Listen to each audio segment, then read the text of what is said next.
and specifically talked about, and this presentation also talked about Belmont. And I wish they'd gone a little bit further down the street, because this has actually been implemented only a few blocks away from the Aging and Disability Services office, the Jersey Barriers. It's the first time in Portland I've ever seen sane, humane consideration given to pedestrians, except for one thing I just remembered. Across from the Peace Shelter, where there's no active heavy-duty construction, we have New York-style sidewalks with overhead protection. And I think it's going to be some difficult work for Mr. Novick and the Bureau of Transportation on their current budget as things boom to really be assertive with construction contractors about what their real needs are. I think they've in the past been spoiled with like, oh, you want to limit your construction budget now, and it's all good for you to inconvenience every other Portlander because someday we'll collect increased property taxes on your building. I think that the fee structure, obviously I'm no high salaried expert, but I think that the fee structure and costs that are in aren't really addressed that much in the 5-page PDF that comes with this item. And they won't be unless more citizens engage with you and assertively agitate that these issues are things that people have had a hard time communicating about, and that really we hope for improvement to see some of the things that have happened. Ms. Reisman mentioned when you were at the, if you went to the people going to the library at the corner of Salmon and 10th. I don't know how it happened, the planning of the upgrade for the sidewalk rampage, but it was kind of disastrous, because what happens, it's not so bad for me, I meant to talk about privilege when I walked up here. It's very easy for me to backtrack a half block or a whole block. It's gross that somebody in a wheelchair or with a vision impairment would proceed a whole block, get to a place where there's no audible clues, as Ms. Fritz pointed out. We can simply improve the city code so that contractors have to put audible announcers at intersections. We give them the pass and say they don't have to, probably because they're supposed to have it effectively physically blocked, so a blind person would encounter an obstruction. But that never happens. You go a half block, you get to a place where people are able-bodied people cross the street, and other people will take risks. And so I hope we can get some progress on this. Thanks for letting me go over 20 seconds. I appreciate that. There's some questions there, and I don't want staff to respond to, so I appreciate you raising those. So thank you. Okay, Zane, go ahead, please.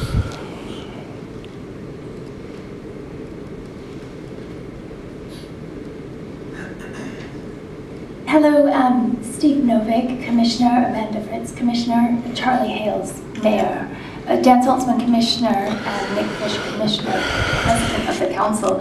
I want to thank you so much for bringing forward Measure 737 regarding accommodation of pedestrians and bicyclists in and around work zones. As you do recall, the Portland police brutality victim who suffered left eye blindness and whose left eye was ground across the ground by Officer Clunt and Officer Cioetta was a dear, dear close friend of mine whom I helped on many occasions over the years. And one of the problems we had with that left eye blindness is that it occurred on a person who was 6'3" of stature. And that tree overhang can often be an issue, as well as awnings, which might jut down and protrude into the seeing eye, which the seeing eye was nearly lost to police brutality, as you do recall, when it was nearly gouged into the chair, which this unfortunate traumatic brain injury victim, who had been suffered but was rescued by the good work of the Coast Guard, was very grateful to find out about the Americans with Disabilities Act, and I'm very thrilled that we're working on International Disabilities Acts, and hope that we can continue to be a model internationally. Unfortunately, not much money or vision gets across the Rocky Mountains, and so we're not quite where we need to be. We know that. We know that these disabled people are suffering, blind people are suffering. we know that people in wheelchairs are suffering, indeed sometimes even getting hit. And so, with that in mind, I request that you take this Portland Bureau of Transportation to adopt administrative rules for the safe accommodation of pedestrians and bicyclists in and around work zones very, very, very, very, very, very seriously. Because this is truly a matter of life and death. And while you cannot curtail the police brutality against disabled persons, clearly you can curtail the egregious abuse of the Americans with Disabilities Act in this Cascadia region, which is hanging on by a thread to the United States of America, or the so-called United States of America. And whether your political opinion is for secession or for union, I do request that you put the greater interest of those disabled persons at heart and know how tremendously brave they are every time they walk out of the house, so confident to go about their business and have an enjoyable time, possibly even at your council, possibly at a library, doing something that they love, and celebrate all the resources, such as Independent Living Resources, an excellent nonprofit who did indeed assist my friend with issues surrounding brain injury and visual impairment. And thank you very much. It's lovely to see you all again. Mary Ann, that is. Yeah, thank you very much. Okay, take the next ones, please. Next three are David Davis, Lisa Farley, and Rob Sadowski. Come on up.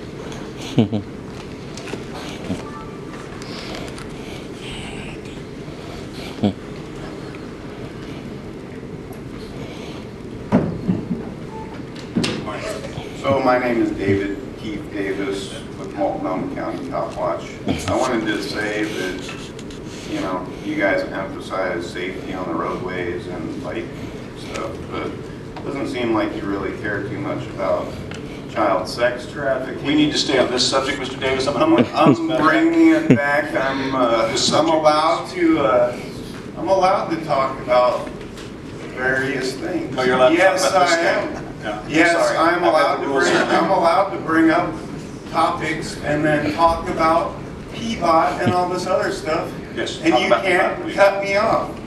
So let's start my testimony over again at 3 minutes. Sure, and stay on topic, please. Okay, so here we go again.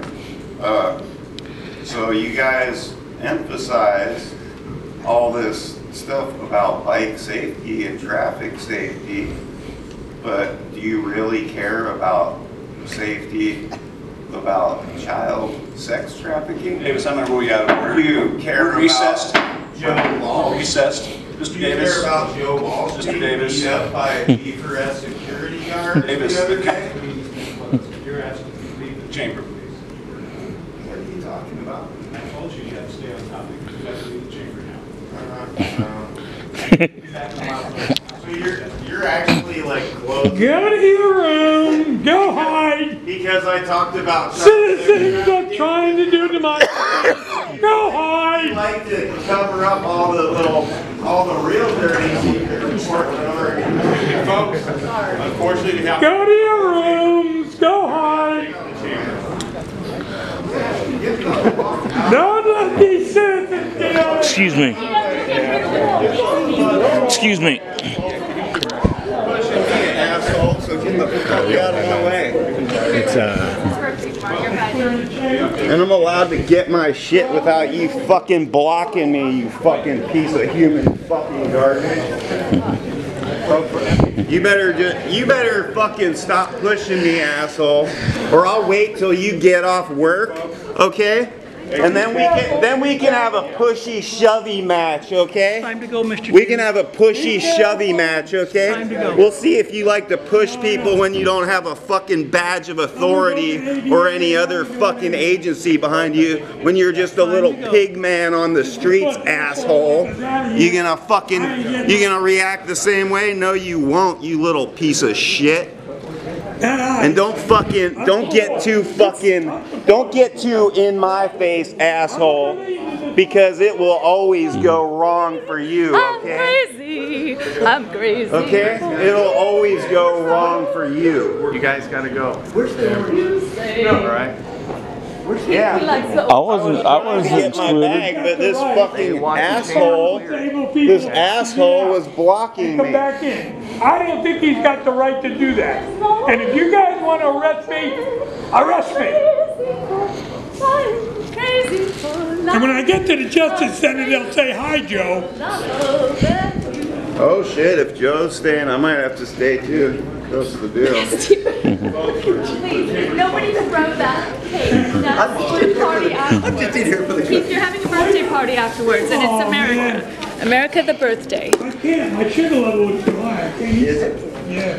It was like 150. You gonna wish him happy birthday? See, there's Joe Walsh. He got beat up by some G4 security guns the other day, and You know, when the mayor empties the chamber, and we have disabled people in here, we had a blind person in here, and he chased her out. And she's got to come back in. And I'm sitting here on oxygen, and that jerk is going to make me come back in? No, arrest me. I'm violating the dictates of the stupid mayor who's on his way out. If I had a footman, Goodbye, better. Charlie. Would somebody like to be my footman? Charles, Well- Okay, well, I'm gonna let Bob stay here, and I'm probably gonna leave just because I don't need to go to jail today. But you know, and I'm pretty sure they wouldn't even touch. Charlie, what did you know? And when did you know it? On the shooting of the chief of police, shooting his friend in the back. Would anybody What like did he to tell you, Police Charlie? Department 10? What do you think? Anybody taking bets on what he I got my knew? bag. I'm leaving, and please don't block That's a felony, me in the isn't it? future, you know? You guys are ex-cops. If you interfere with an Realize, investigation, look, isn't if that I a was felony? sitting here with my fucking backpack, then I need to get my backpack before I... Not affiliated with any organization or other organizations. My wife and I have grown up in Portland and lived here all our lives. We're among the thousands of Portland citizens that you hear very little from, that pay taxes, vote, and place our trust in the city council. We depend on you to anticipate and solve problems in this great city. We have seen in our city over the past few years a growing problem with homeless people that has resulted in a growing number of homeless tents in unauthorized areas, the growth of unsightly garbage along highways, even homeless sleeping downtown Portland and using our sidewalks and streets as their personal toilets. It is the responsibility of our elected officials to have anticipated this problem and find solutions wherever they may be, and apply those solutions to the homeless problem before they reach the level that it has in our city. The City Council has at its disposal all the resources necessary to identify these solutions and to apply these solutions. We rely on you to take effective action. To date, however, our elected officials have not been able to solve this problem. There are places now in our city, unfortunately, we will not go because we feel it's unsafe due to this problem, and we're very concerned that nothing will ever be done. With all due respect, the citizens of Portland deserve far better than this. I'm an old high school teacher and a coach. If the homeless problem was a test to date, you would have received a failing grade. I do want to thank you, however, for the opportunity to address you about these concerns. I know I have some time remaining and would like you to provide some assurances that this problem will be solved. And I do appreciate all of your efforts. Thank you for coming. And actually, if you have a couple minutes, I'd urge you to stop up at my office and talk with Lucas or Ben. so you can find out what the city's up to now on this subject. So appreciate you coming down Very good. just upstairs on the third This, floor. this is I've got 25 more seconds. This is a wonderful place to live. We have a great university, Portland State University, that does many good things for the city. And we know that there's efforts, but we need to see results. You know, like they used to tell me when I coached, we're with you, win or tie, right? Thank you for your testimony. We do have a plan and we need to be able to fund it. So later today we're going to be voting on a construction excise tax and tomorrow looking at a bond measure to pay for affordable housing. So we have a plan, we also need the taxes to be able to pay for Just it. encourage you to get whatever money you need and get a plan that's going to work and apply that plan so that as people drive down 84, I-84, they don't see a bunch of garbage and tents and things like that. There is a proper place for all of this to be done, and we should identify that and get it done. Very, very important. This is too good of a place. It's a great place. Well, thank you. We appreciate you coming down today. Thank you very much. Sir. Thank you very much. Thank you. Okay, item 734, please. Request of Jennifer Furness, Junior Guest Counsel, regarding family and community issues related to the residential infill project. Good morning. Welcome. Good morning. I'd like to say that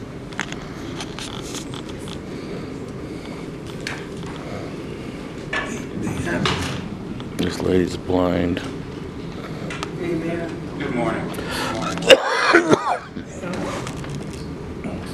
I've lived in Portland since January 2013, when I gave up a car for my wife came here because the transportation system is number one, in my viewpoint, across the planet, actually. I've traveled all over the world. If you don't know me, so I'll give you a quick thumbnail. I was the first person hired to manage the San Jose Convention Center, manage over 500,000 people events. I've been a code enforcement officer, ADA specialist. I created social service agencies for the disabled. And now I've played concerts around the world. And the last 2 months I've been in 23 cities and 4 states. So I travel a lot and I walk a lot across Portland. The streets here have now become really bad. In the last week and a half, I'm often hit 3 times on your delay. It turns out there's a safety issue already on your agenda. The sidewalk closures, the street closures for the disabled, walkers, wheelchairs, scooters, canes, disastrous. My fiance, who's a retired judge in England, says 2 words, utter disgrace. For me, I call it appalling. Because Portland cares about people, usually. But if we took enough care of these bicyclists for the disabled in this community, your cutouts in the sidewalks for the wheelchair access, there's drainage spots right in front of them. So when it rains and it floods, the wheelchairs go through the water. Or your cane goes down into the pit. It was happened 3.5 years ago. I didn't walk with a bike. And so it's been a learning experience. But it's safer for me to walk in the streets of Portland than it is on sidewalks. Bad sidewalks are people because of brooding or maintenance problems with trees overhanging or bushes. And the closures, the Commission for the Blind's looked at talking signs, which are motion censored, that says, there's a problem here. What I want to know is, as a code enforcement person, why is the construction agencies and firms mandated to create walk spaces? They put up this the cement barriers to protect their fencing, but they don't create walkways. They say sidewalks closed. So then you get disabled people crisscrossing across the path. I live in the southeast section, and I walk all over. And it's just terrible. Even up on 82nd, Washington, it's Stark, right in the middle of bus stops. I mean, one day the 15 got rerouted twice because of street closures. Anyhow, it's hazardous, and I thought you ought to know about it. Pick me my card. There's about as many pages of me on the internet as Obama. So if you want to walk with a blind person, I'll set you up, or we'll go for a walk, and I'll show you how dangerous it is out here. I think that agencies who are doing these closures of sidewalks are being mandated to create a walk space on that side of the street for pedestrians. The elderly, if you're within a walker, and and you're having to crisscross. It's bad enough for people with walkers to begin with, but having to go through these territories, I mean, and then some of the streets are like 11, 10, 12, they're shut down on both sides of the street, and it's rerouted anyhow. So thank you for your time. It's nice to meet you. Hope to see you again. Thank you very much. Thank you, Ms. Rose. Actually, the next item we're going to take up is requiring safe walk spaces and construction zones. And I would love to take you up on your suggestion of going for a walk. Somebody with vision impairment. I'd love to do that. Thank you so much. Thank you. Appreciate you being here. Thank you very much. Okay, we have a couple of things to deal with on the consent calendar in terms of pulling them either back or out to the regular calendar. Without objection, I'm going to take 740 back to my office. There's a request to pull 742 and 745. One of the side effects of the rapid pace of development we've seen recently is that sometimes people biking and walking have been left on closed sidewalks or bike lanes without adequate accommodation. And due to the fact that people are raising concerns about this issue and the fact that this fits in well with our Vision Zero policy, about development of administrative rules for people walking back to parks and safe around work zones. Under the new guidelines, temporary detours that are out of connection or block the street, people walking back and using their mobile devices may be considered only after exhausting other options. In other words, safe passage for vulnerable users to the default, even if it requires temporarily closing a motor vehicle lane or removing parking temporary lane. DBOT expects to fully incorporate the official guidelines in the building permit process for the project by the 2017 construction season. This is Vision Zero in action. This is a response to concerns raised by many citizens. To other ways, our Vision Zero policy will promote safety and safety of the solution. Now I'm pleased to turn it over for further elaboration on the agreement in my budget. Thank you, Commissioner, and the rest of the council. I'm really excited to be here today to talk about this, and so glad that we have got these administrative rules ready to go for your review and approval. This is the culmination of about 3 years of work on this, and it's really been supported. So thank you to Oregon Blocks, BTA, and a lot of advocacy organizations that have helped us shape these policies. You know, as we are looking at unprecedented growth in the city and in development, we have repeatedly heard that pedestrians especially and then cyclists are being negatively impacted. So when sidewalks get closed, just as Ms. Miller Rose Waters told you, people are diverted across traffic.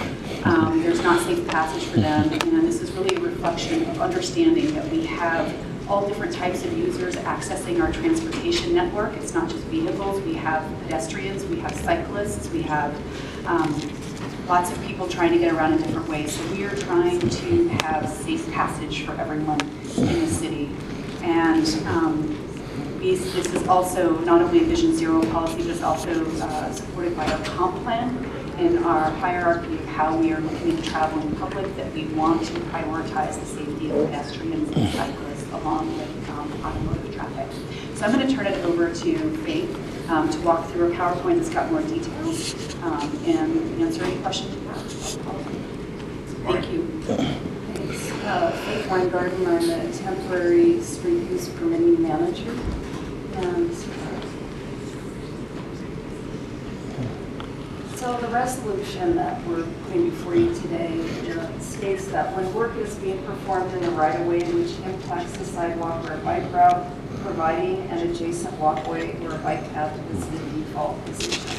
So closures are deemed the last resort in the absence of other practicable routing or accommodation options. The problems that we wanted to solve are that closures are leaving people walking and biking with less than ideal conditions to navigate through and around, and detours that involve crossing streets or going out of direction, making the more attractive option the unsafe choice. So Vision Zero recognizes that the safe choice should also be convenient. A problem is that sidewalk closures with detours that are inconvenient, then people walking may choose a more dangerous route. Detours for people walking, biking, and using mobility devices are undesirable because they result in lower compliance. By forcing people to deviate their path, detours increase the likelihood that people will travel in a way that increases the risk of death or serious injury. Can we keep this slide for a second? Because you said this is the problem, so we're getting to the solution. I just want to acknowledge two things that I've observed. And this is a good picture, but the egregious examples are where the fence actually covers the entire bike lane. And I've seen that all over the city. So you're riding on a protected bike lane, it's blocked, and you've got to now get into traffic. And presumably, and in many of the streets where you have that bike lane, they are there because the streets are dangerous. So we're encouraging them. So that's one thing. The second thing I've noticed, and it's happening all around City Hall, is that we're giving people in construction projects a permit to close a city street for the purpose of the convenience of occasionally doing deliveries, which, by the way, at rush hour, there's never any deliveries, so you just have traffic jams. And I understand the safety issue there of wanting to occasionally allow someone to go to a construction site and drop something off. But what we're effectively doing on high-frequency streets is shutting down the lanes, which at rush hour makes it very difficult for people. And almost invariably, there's nothing happening during rush hour. And I just wonder whether, and these are not permanent closures, they have cones and they're set up so that a truck could theoretically come. I wonder whether those could be restricted to non-rush hour hours. Just a thought. We'll follow up on that. I mean, we can talk further offline if you want, or I can. I mean, so there's issues of the way that we do a lot of our looking. Engineering looks at closures and right of ways to engineering standards that don't necessarily look at the entire day. So we can start looking at different ways to access.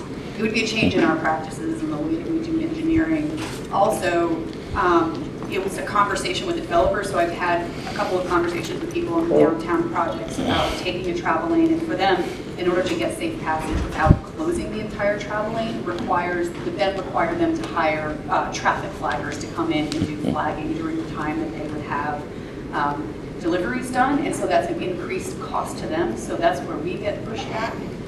So I guess, and I'm not, you're the expert, I'm not going to debate the point. I'll defer to the way your experts look at this, but I think we have to balance that against hundreds and hundreds of cars idling in traffic unnecessarily, which does work against our climate action plan.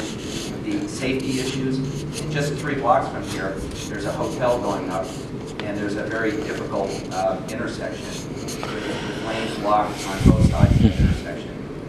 What we've done is we've created a situation that's unsafe for pedestrians who are dodging traffic. We're creating a situation that's unsafe for drivers because everyone's upset, and so they jump the light or they do other reckless things. And I get that the question of convenience and cost needs to be factored, but I hope it's heavily weighted against safety and climate action, because I think they're in collision, and I'm not sure. No, it's not. Have a flagger of such a great inconvenience measured against the fact that they're screwing up the circulation for bikers and cars and pedestrians. I appreciate it. Thank you very much. We would, that would be stronger and more stringent than what we're proposing. I appreciate the support, so we'll definitely look into it. And we do restrict hours to non-peak hours in the downtown area. And sometimes they aren't in compliance, so that's one piece of it.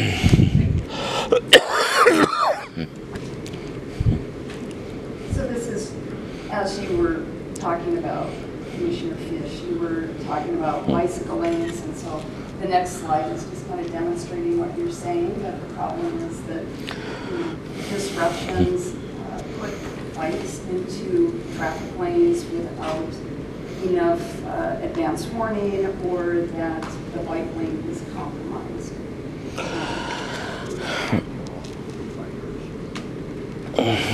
So for a solution, I want to go over an example with you that is on Belmont and 21st.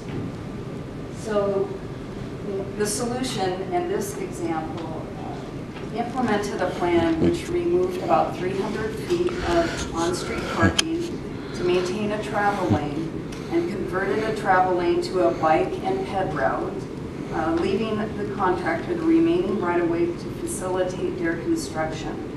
This job site was in the middle of a block. It only had street frontage on development.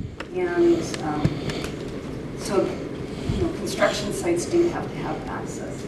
So this is one of the, plans that we have put into action that reflect what our goals are to maintain a travel lane, to maintain safe bike and pedestrian passage. Pause on that photo for a second. So I like the direction you're going, but I want to quibble about a detail here, and that is if I see this, if I see what I think I see, which is okay. So we're using the travel lane temporarily for pedestrian and bicycle movement, right? And there's a fenced-off area where the construction staging is taking place, right? So there are three elements. There are vertical plastic barriers. There's Jersey barriers, I think the kind that you fill with water, right? And there's a fence. Why don't we require that the Jersey barriers be on the outside to protect the pedestrians and bicycles, as well as the construction workers, instead of having the pedestrians and bicycles protected not much by a little piece of plastic? So I get it that there's a need for a Jersey barrier to prevent, mayhem. But let's, if we're going to do that, we're not going to spend any more money to put the Jersey barriers where it would protect everybody instead of just their own workers. So I'm sure somebody just didn't think about this, but now that those are the typical three elements, you got to have a fence to secure the construction site and a way to tell the drivers of cars, we don't have this lane anymore, and we need some physical protection. Let's arrange those so that we get the maximum benefit.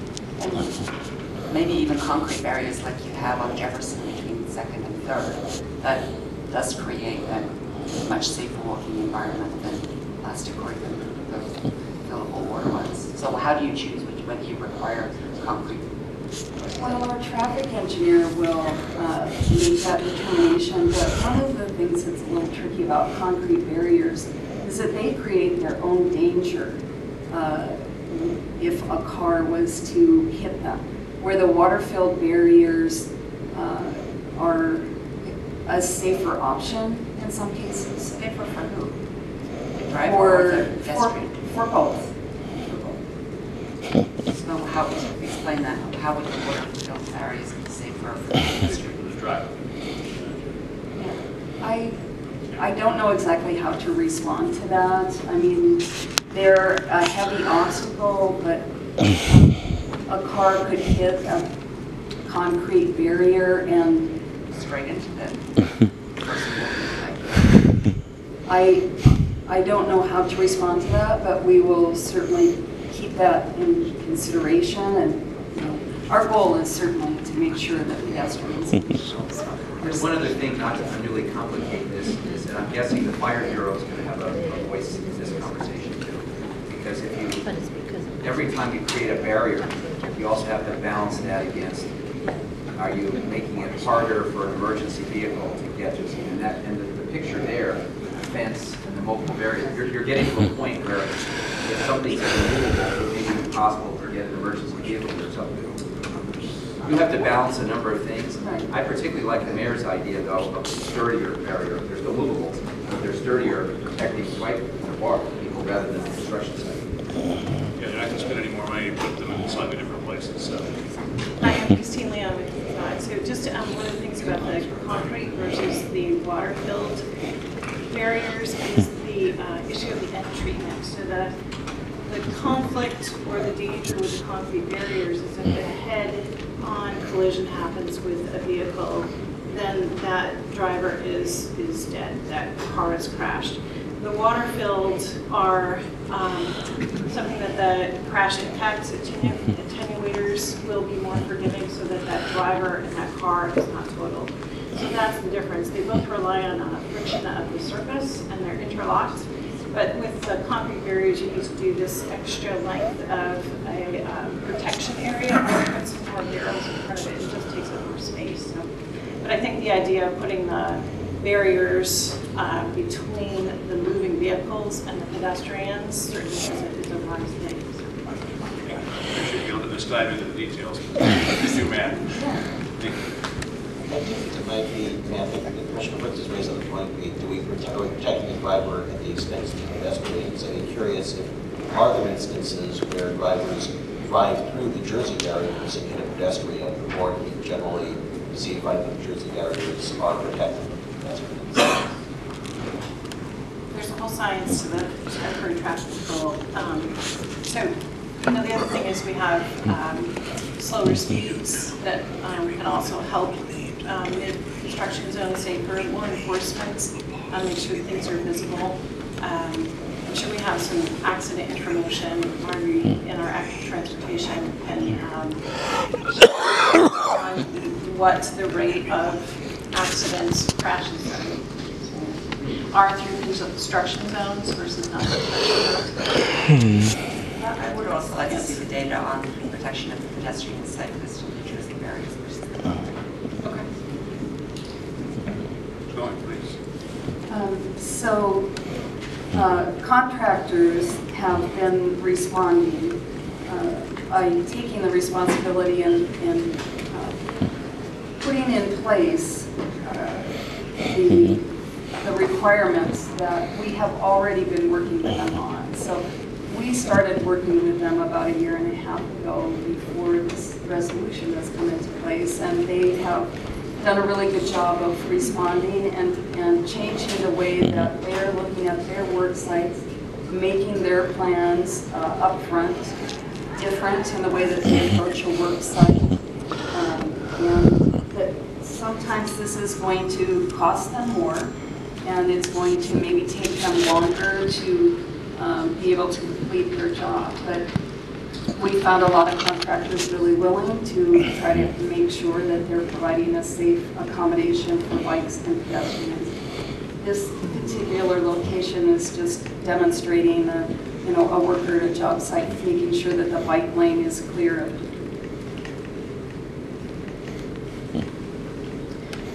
So what the solution is to provide walkways adjacent to job sites wherever practicable. So not every job site and not every sidewalk is going to be accommodated. There is a lot of unsafe situations when the construction is happening that we still will need to have some sidewalks closed, and that we won't be able to accommodate pedestrian walkways because of safety. But we are working with contractors to develop new ways to approach a work site, and working with our temporary traffic control engineers. They review the plans that are submitted by the contractors when they're asking for use of the right-of-way. There are some cases where we ask a contractor to perform a traffic management study to demonstrate to us why there is not any other way than to close the sidewalk. Businesses, as long as they make under $100,000. The other part of this is that for job sites, we want to make sure that we are providing walkways that have ramps for people with disabilities. So this is consistent with the PBOT Vision Zero goals, and we're working together to ensure that people can safely and conveniently walk and use mobility devices through work zones wherever possible.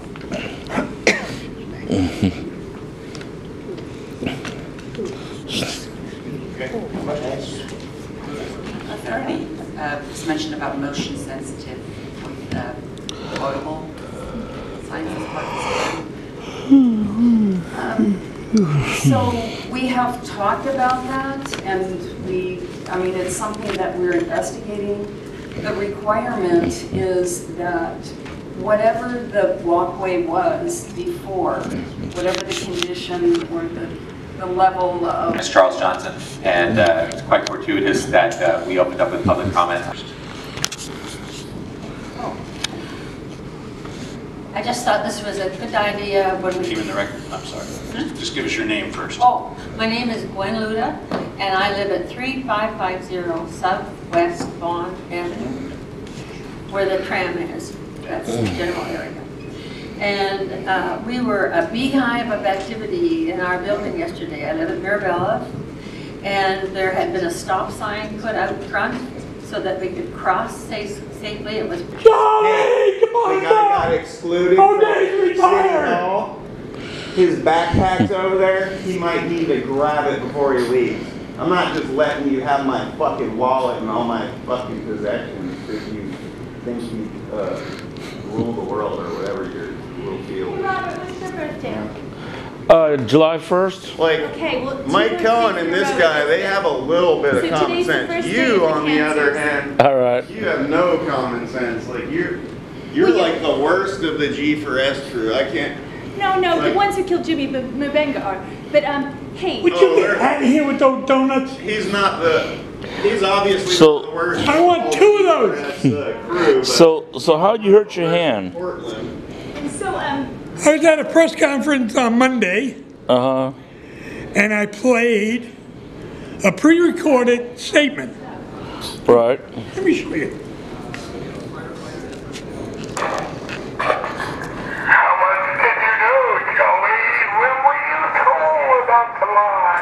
Okay. And I got jumped by G4S. You got jumped by G4S. So G4S attacked you, an elderly person, on oxygen because you played that? Yeah. Okay. It was during the press conference, Uh-huh. and I wanted the press to ask the question. Right. How much Charlie knew, and when did he know it, and did he commit a felony? Right. Because if you interfere with an investigation, which all these ex-cops know, that's a felony. Right. If an investigator comes to you and says, Mom, can we go? excuse me, gentlemen, chamber's closed. We'll go back outside. This is Michael Cohen. He's in my spot. He works for G4S. So basically G4S attacked you. Come on, let's get it over with.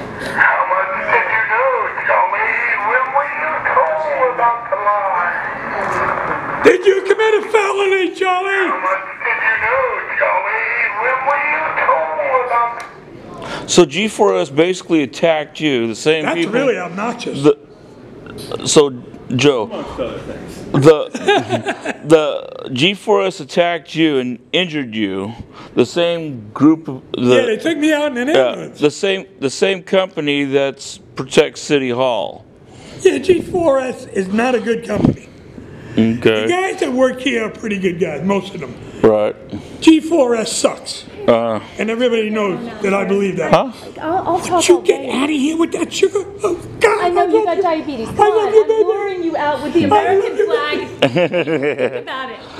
You're such a vet. Mary, I don't want to go into a diabetic. You know what I worry about more than high sugar level? It's low. Can we get a veggie grill? And my brother died from low sugar. He went into a coma. Can we get a You're veggie right. grill? No. Can we get a veggie grill? Just have lemonade. Can you have lemonade, iced tea? No. Let's just chill I had a out. mocha this morning. This is enough. We have enough. No, yeah, I can't have that. No, but let's go. I'll throw it away. I'll give it to the homeless. You want to leave? Let's go. Let's go to veggie grill. Just chill out. Let these people have their meeting. Are you guys waiting on the cops? No, no, no. Really? No, no, no, no, no. I've been here the whole time talking to you guys and sitting with you see no phone right now. I don't know what they did outside, but I gather all through. All right, let's go outside in the hallway and wait for the cops. 4 Find points the on cops. 40. God. Maybe we know them already. You guys call the Maybe they're cops? loved ones. I didn't know, sir. Well, that's good that you guys didn't. Kind of like you guys. Look, Ben, I get the biggest dumpster dive of my life. You know, I hate it when they use my first name when the cops come. Nothing like dumpster diving after an army guy. I mean, this guy was well prepared, candles, lighters, the works. What is Well, that? that's his gold medal. He's a gold medal activist. People keep bringing me things. His fan No, I can't throw that. Are you kidding? Can't throw gifts away. I'm not talking about that, I'm talking about the sign. Gold cup. All right, if the cops come, would you tell them outside? You guys have been so nice and gentlemanly. We'll put in a good word to Hey, Teresa. tell them to relax. I kind of move slow. Investing. What time are you going to let us back in? Teresa May be the next prime minister, you know. Probably not today. Oh. Uh-oh. Here he is. Uh-oh. Totally sorry. Oh, I almost got you at the door. Didn't mean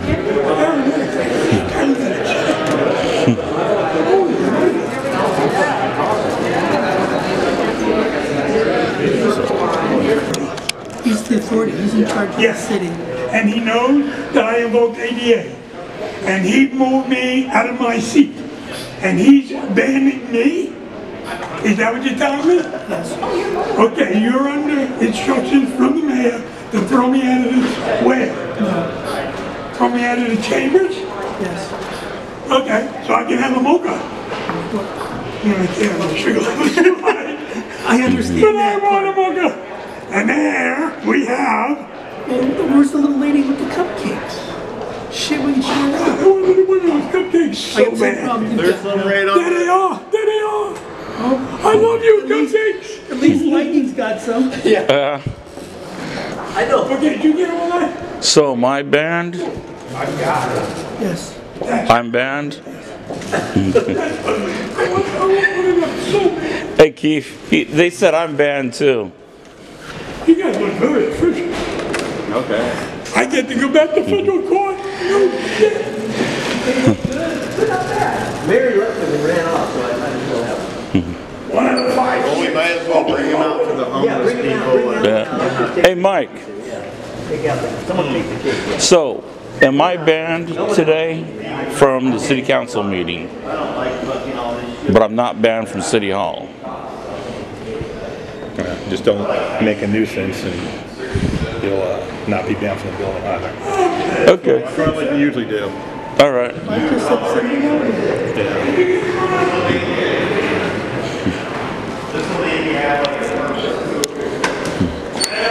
So I'm going to keep this on because I'll meet you now. Stay away from that sugar. I'm going to go down with these guys. There's some weird stuff going on here, man. Okay, officially, I've been barred from the chambers. Yeah. Because I invoked ADA, which is the American Disability Act, Yeah. that says you have to make a reasonable accommodations. Running disabled people in and out of the chamber is not reasonable. Right. Oh, they got Ronald Reagan. Yeah, we only security. Oh, look at the cops out there. They got Charles. Yeah. They got Charles. Oh, they're waiting for you. Oh, they're arresting Mary Ng right now. Oh, they're waiting down here for you. Oh. Hey there. How you doing? So you're under arrest, so you can't leave.